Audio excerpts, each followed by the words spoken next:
madaxweyne sagaalaad ee Federal Republic of Somalia dadka Soomaali meel ay joogaan way ku hanweyn yihiin inaad dib u heshiisiin sameyn inaad nabadgelyada soo celini inaad dhaqaalaha Soomaaliya dib u soo dhisi inaad institutionka Soomaaliya aad dib u soo dhisi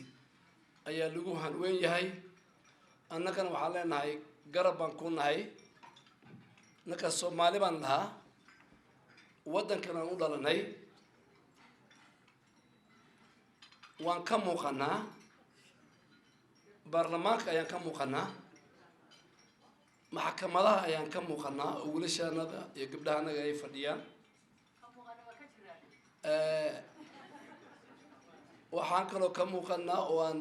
joognaa dawladda madaxweyne Uhuru Kenyatta uu hogaamiyo wiilashaanada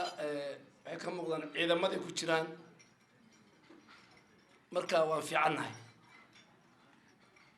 dad hadda taariikh baan leenahay meesha aan ka imaanay egaan fiirino iyo hadda meesha aan joogno waxaan alxamdulillah